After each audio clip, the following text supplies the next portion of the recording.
What up, cucks? It's your boy, the Hater, and it's time for another episode of Hater on the Road. That's right, the Hater is going somewhere right now, but I did finish Smackdown, and now I can review it while I do Hater on the Road in this pace, you know what I'm saying? So, without further ado, let's get to it. I did not enjoy this episode of Smackdown. I think it's going to be pretty self-explanatory why that is, but, you know, I'll explain it anyways in the end, right? So the first segment of the night is the very, very late crowning / championship ceremony of Nia Jax, right? Nia Jax won the Queen of the Ring 1,000 years ago, and then she won the title at SummerSlam. So who really cares about this, right? This was all done basically to build up to the inevitable. I mean, it's a complete waste of everybody's time. Like, the fact that Tiffany Stratton is like, you know, kind of like Nia Jax's like lackey, I suppose, for lack of a better word, because their association is like relatively new, so to speak. So I don't know if lackey is the right word, but the fact that she's playing the lackey role is silly because we all know that ultimately what's going to happen is she's going to cash in on Nia Jax, and whether or not she succeeds in the cash in, which she almost certainly will, that's really immaterial because all that matters is that that's the storyline, right? How the storyline plays out, you know, does anyone really care? Does anyone really care if Nia Jax stays champion or if Tiffany Stratton becomes champion? Like, we all know Tiffany Stratton will become the champion at some point. So, you know, this is just delaying the inevitable, and this is just, you know, like pretty much pushing forward the inevitable. Also, Pretty Deadly were involved in this. I mean, look, Pretty Deadly, like, considering what they are, like, they have a spot on the roster, if you ask me, right? But it's like, why not make them the tag team champions? You know what I mean? Like, they actually stand out, you know? Like, they're actually, I don't want to say interesting because they're not interesting, but they stand out, right? Like, they feel like old school wrestlers in many ways.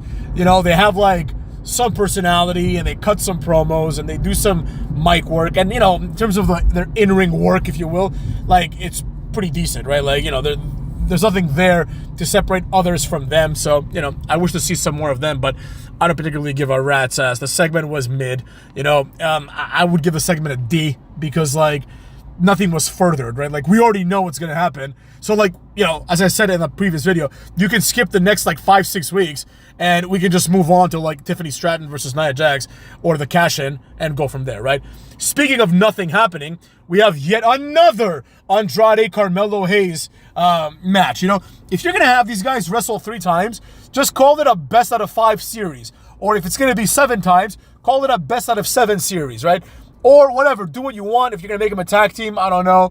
It doesn't matter. But, like, just announce it beforehand so that it actually feels like it fits, right? Because once again, we have Andrade versus Carmelo. The match was good, but so were all their other matches, right? These guys are definitely good in the ring, but nobody cares because the storyline is which one of them is more of an undercard jobber than the other, right? Because it's not like now that Carmelo beat Andrade, he feels confident to go after Cucky Rhodes, right? Absolutely not. He's 1-2 against an undercard nobody, right? Likewise, if Carmelo were to win the next 2 matches, right, then Andrade would also feel the same way. He's like, oh, I just lost to an undercard nobody. So it's like nobody can be elevated by each other in this situation because neither guy is capable of elevating anything. They're just not good enough. They're not positioned high enough in the card. Carmelo is too new, right, to the main roster. And quite frankly, so is Andrade because he's been gone for a few years being a jobber in AEW. That's another thing. Like, I know that doesn't really translate, but the reality is that Andrade was a jobber in AEW, right? So it's like, they're like, you know, for example, Cucky Rhodes was a main eventer, kind of, in AEW, so, you know, he can get a boost from that. But if you're a jobber in AEW, it's like, you know, you're not going to be like a star in WWE. So next up, we have Naomi, who still somehow has a job, despite the fact that she has contributed absolutely nothing to this company. She's never drawn a dime. Naomi's one of the worst wrestlers of all time. She's athletic, but that's not good enough. You know what I'm saying, as we've established. And then Blair Davenport ain't much better either, right? You know, this is the battle of the girls with the multicolored hair, right? A few days ago, I saw I think it was like an article on AEW or something, and this one guy, I think he was reviewing the episode of Dynamite, which I didn't watch, and he was like, oh, you know, Mercedes Moné's wig game, like, is sick. Like, think about what you're saying, man. You're saying this girl has good wigs? Like, that's not a sign of being cool or attractive, having wigs. Anyways, it is what it is. Blair Davenport beats Naomi with, like, a knee. I mean, it is, like, it was a match. I don't know if this has any kind of validity in anything. There was a backstage segment, which basically can be summarized by Solo Sakuk telling Tama Tonga the following. He basically says, hey, if Roman Reigns gets the pepper necklace, he's now the tribal chief. So, like I said last week, apparently that is the feud. The feud literally is, like, whoever fucking possesses the Ulufula, or whatever the fuck it's called, right? That person is the tribal chief. Well, if I were Roman Reigns, I'd go down to Dollar Tree and spend like $1.25, whatever Dollar Tree's prices are now, to buy a new Ulufula and say, I am the tribal chief, right? I always thought that the Ulufula, or whatever the fuck, I think it's Ulafala, I don't know. Well, I think it's Ulafala. I think the Ulafala or the Ulufulu, I always thought that was like, or as we call it around here, the Hated Channel, the pepper necklace. I always thought the pepper necklace was just a symbol, right? It's like, the leader wears this. Not whoever the fuck holds this is the leader. What kind of a bullshit, like, tribe is that, right? Oh, it doesn't matter who the leader is. Whoever has possession of the Ulufula is the tribal leader. Okay, then in that case, if I were, I don't know, fucking, let's say, who's the biggest, if I were Scripps, you know Scripps, the guy who was Reggie, who was Carmella's, like, butler or whatever, if I were Scripps, I would drop Bronco Nima and the other guy, and I would just go and I would steal the pepper necklace. And then I'd be like, well, I have the pepper necklace. That must mean I'm tribal chief now. So now I get to, command Jacob Fatu. That's what I would do, right? Apparently, the pepper necklace has the same powers as the Undertaker's urn. You know what I'm saying? But whatever, it is what it is. Then we've got Kevin Owens versus Grayson Waller. This is supposed to be like the match, like in this episode, that's like, it's not the main event, but like it is kind of, you know what I mean? Like it's the match, it's like the match that you would look forward to if you had tickets to this event, right? Because you're not looking forward to Carmelo versus Andrade, right? Like you're not looking forward to that, right? But obviously this match doesn't rise up to that because on one hand you have Cucky Owens, who's like complete garbage, and then on the other one you have arguably the worst wrestler in the WWE right now, Grayson Waller. He's right there with like Naomi as like probably the worst in the roster right now. Grayson Waller is just crap. Like I don't care if he's good in the ring. I don't care if he's got like decent stamina, charisma, and size, but he's just never gonna make it. So to me, he's a complete waste of time, right? So in addition to that, obviously Kevin Owens is going to win because Kevin Owens is the number one contender. So he needs to like have one win. The implications are, well, if Kevin Owens can beat Grayson Waller, then he's got a chance against Cucky Rhodes, right? Which is obviously stupid. More importantly, this match highlights another problem. The problem that I've been talking about for months, it feels like now, right? The problem of not enough wrestling happening on free TV, right? The most important guy that you got today out of free TV was Kevin Owens, who in any other context would never be like in the top of the card, right? I don't even think there was anything like worthwhile happening beyond this. You know what I'm saying? Like, what was the logic behind this? I did skip around a bit, but I don't think I saw Cucky Rhodes. We'll see. Anyways, like after this, we've got the Street Profits versus DIY. Now, a couple of things here. The match was pretty decent, as one would expect it to be, right? DIY, if nothing else, they can do all the moves they need to do, and they can take all the moves they need to take. Angelo, Dawkins, for all the shit I give him, this guy is a reliable 4-move jobber. You know what I mean? He will do his 4 moves, and when called upon, he might do 5 or 6 moves. So he's a pretty good hand. And Montez Ford, like, I mean, he is what he is, right? Like, he can get it done too. So I'm not surprised that the match was good. Now, there's 2 negatives here. Well, there's 1 positive and 1 negative. The positive is that the Street Profits won, right? They're obviously the better team compared to DIY. Not by much, but they're the better team, right?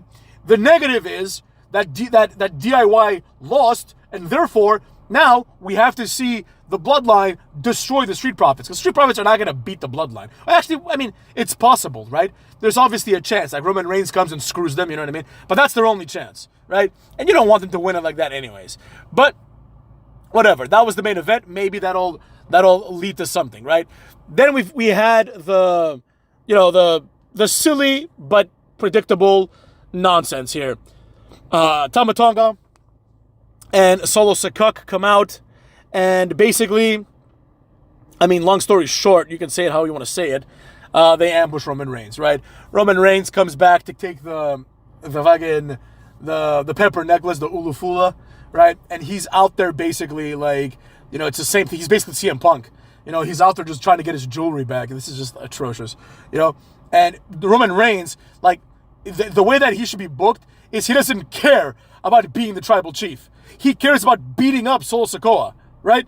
Like, what's the logic? If he gets the Ulufula, now all of a sudden he's going to reform the bloodline and he's going to respect like Tama Tonga and Camacho? No, that doesn't make any sense. So this feud over the Ulufula is stupid, right? But as a result, he gets his ass kicked because Jacob Fatu comes back, and that's basically what happened. Solo Sikoa wins this week, right? Last week, and at SummerSlam, obviously, Roman Reigns won. This week, Solo Sikoa won. Interesting logic, but whatever. Like, at the very least, we can say that the storyline between Solo Sikoa and Roman Reigns does, whether you like it or not, it does make sense, right? It does make sense in the context of like Solo Sikoa would be angry because he wants to be the tribal chief, right? It's like if you're number 2 and you want to be number 1, maybe the only way is to get rid of number 1, right? Or when number 1 is gone, you insert yourself as number 1. So it does make sense. It's not like this random ass betrayal, like, and that's actually noteworthy because in wrestling, there's always a lot of like random ass betrayals, like when inevitably Kevin Owens and Randy Orton betray Cookie Rhodes, it'll be like a random ass betrayal. It'll be like one of those betrayals where like the next day on Raw, the next episode of Raw, like Michael Cole's gonna start saying, "Why, Randy? Why?" He's gonna say that, right? But nobody had to say why Solo. Why? Like it's very obvious why. Like the why, the answer to the why is because Solo Sikoa wants to be like the tribal chief, right? He wants to be the number 1. It's understandable that someone who's not number 1 wants to be number 1. If anything, it makes Solo Sikoa likable. But there's so many other things about Solo Sikoa that make him unlikable. So yeah, no Cookie Rhodes, except for like, what's it called? Cookie Rhodes came out and helped Owens. I believe. I don't know, because like before I watched this, I watched like the old episode by accident, so like it might be the old episode. But I think Cookie came and saved Kevin Owens because like I just Hulu'd the motherfucks, right? But yeah, so really no Cookie Rhodes. No Roman Reigns, really. Like, I understand, Roman Reigns and Cookie Rhodes are doing their thing, but I'm gonna keep saying it every fucking week, to be honest. Like, we need these guys to wrestle once in a while. Roman Reigns is not safe either from my criticism. Like, I think he should wrestle as well. Hopefully, like, they both come around and they start wrestling, but at the very least, motherfucks, like, Cookie Rhodes is the champion. You know what I mean? And his whole like quest to be champion was, I'm not going to be Roman Reigns, but he literally is Roman Reigns, except not as good, obviously. So with that being said, Cucks, it wasn't like, I can't say it was a bad episode of SmackDown. Like, if we go by like the modern standards, I'd give it like a C+, right? But if we go by the standards that I believe we should be holding WWE to, it's a D-, motherfucks. It's a D-. It's almost an E, because like, nobody wrestled. You know what I'm saying? The best, quote unquote, the best wrestler was Kevin Owens. The best guy on the show was Kevin Owens. And it's like, I'm not paying like whatever it costs to go to SmackDown, $300 to watch Kevin Owens. Like, back in the day, I'll never forget it. I went to an episode of Raw. It was one of the ones where like Evolution formed.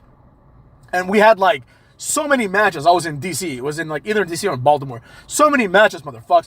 We had like D'Lo Brown versus like Maven. We had the Dudley Boys had a match. Scott Steiner had a match. Test had a match. Like, all these wrestlers that I wanted to see. Evolution had like a moment. They like became like, a faction basically right before my eyes. And it was just really, really cool, And with that being said, like, you don't see any of that today. Like, if someone went to see this episode of SmackDown, they would not remember this for the rest of their lives. Absolutely not. What does it remember? Yeah? So that being said, Cucks, take care of yourselves and go fuck yourselves.